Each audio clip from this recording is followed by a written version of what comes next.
बंगाल विधानसभा चुनाव में बीजेपी ने कर दिया है खेला, यानी कि बीजेपी ने पूर्ण बहुमत हासिल कर लिया। ऐसे में अमित शाह का एक बयान सोशल मीडिया पर ट्रेंड कर रहा है, जिसमें वह बंगाल में जब रैली कर रहे थे उस दौरान उन्होंने जनता को संबोधित किया था। टीएमसी के बीच जबरदस्त टक्कर होने की उम्मीद उस समय भी जताई जा रही थी। हालांकि वोटों की गिनती के सामने आ रहे रुझानों में बीजेपी टीएमसी से बहुत आगे भी चल रही थी। आपको बता दें कि चुनावी रैली के दौरान दिग्गज नेताओं के बीच जबरदस्त भाषणबाजी भी देखने को मिली। आरोप प्रत्यारोप का सिलसिला भी जारी रहा था। बंगाल चुनाव में गृह मंत्री अमित शाह के कुछ बयानों ने खूब चर्चाएं बटोरी थी, जिसमें ममता बनर्जी और अभिषेक बनर्जी की नींदें उड़ा दी थी।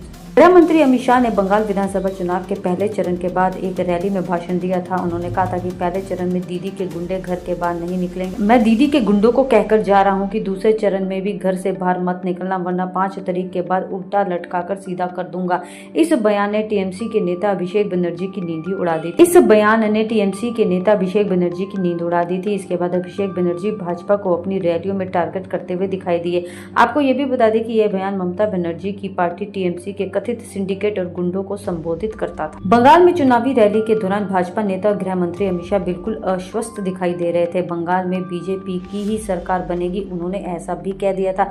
गृह मंत्री ने अपनी रैली में कहा था कि 4 मई को ममता दीदी को टाटा बाय बाय, क्योंकि इस बार बीजेपी कमल खिलाएगी। वैसे में इस बयान ने सही साबित होकर भी दिखा दिया है। गृह मंत्री अमित शाह ने बुरबुल जिले में रैली को संबोधित करते हुए कहा था कि बीजेपी ममता दीदी के इस हिटलर जैसे शासन को जारी नहीं रहने देगी। अमित शाह ने ममता बनर्जी के शासन की तुलना हिटलर से की थी। गृह मंत्री अमित शाह ने कहा था कि ममता दीदी चाह रही है कि उनका भतीजा अभिषेक बनर्जी बंगाल का मुख्यमंत्री बनेगा, लेकिन गृह मंत्री ने कहा है कि अगला मुख्यमंत्री बीजेपी का ही होगा। इस बयान पर टिप्पणी करते हुए अभिषेक बनर्जी ने ट्वीट किया था कि उन्होंने कहा कि गृह मंत्री अमित शाह, आपने मेरी काल्पनिक बीमारियों की बात की है, लेकिन आपने की बीजेपी ने पश्चिम बंगाल में जो नुकसान पहुंचाया उसे दूर करने की परवाह नहीं की। अगर मेरा अस्तित्व आपके इस कदर परेशान करता है तो मेरा राज्य में 1.15 लाख करोड़ रुपए का जो हक है वह दे दे, मैं खुद को राजनीतिक क्षेत्र से अलग कर दूंगा।